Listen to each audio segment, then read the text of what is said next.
Hello উদ্যোক্তা ভাই ও বোনেরা, আশা করি ভালো আছেন। দেশ ও দেশের বাইরে যারা আমাদের ভিডিও দেখেন তাদের সবাইকে জানাই শুভেচ্ছা ও অভিনন্দন। শখের খামার ইউটিউব চ্যানেলের আরও একটি নতুন ভিডিওতে আপনাদের স্বাগতম। দেশি মুরগি বাচ্চা পালনের জন্য কিছু গুরুত্বপূর্ণ বিষয় রয়েছে। প্রথমে বুডার তৈরি করতে হবে, যা মুরগির বাচ্চা গরম রাখার জন্য একটি স্থান।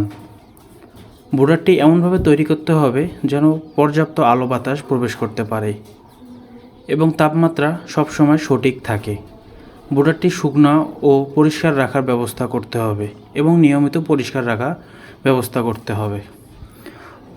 প্রথমে একটি উপযুক্ত আকারের স্থান নির্বাচন করুন, যা সাধারণত 2 থেকে 3 ফুট এবং পর্যাপ্ত জায়গা একটি কাঠামো হতে হবে।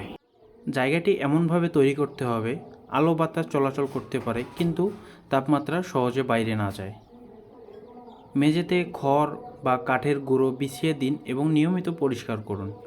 তাপমাত্রা নিয়ন্ত্রণ: শীতকালে তাপমাত্রা ধরে রাখার জন্য ব্রুডারে বৈদ্যুতিক বাল্ব ও অন্য তাপ উপকরণ ব্যবহার করতে হবে।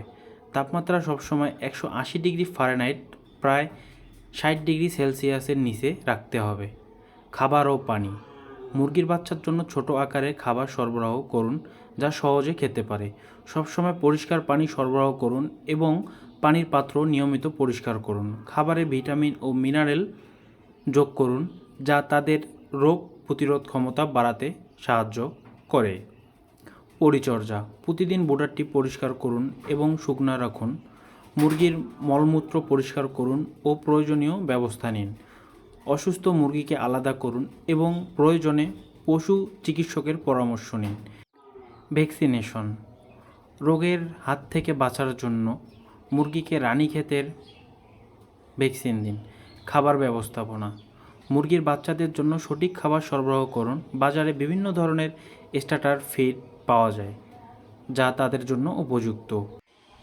রোগ প্রতিরোধ: নিয়মিত পরিষ্কার পরিচ্ছন্নতা বজায় রাখুন। হলুদের গুঁড়ো বা পটাশিয়াম পারম্যাঙ্গানেটের দ্রবণ দিয়ে পানি পরিষ্কার করুন। খাবারে রসুন ও পেঁয়াজ যোগ করুন যা রোগ প্রতিরোধ ক্ষমতা সাহায্য করে।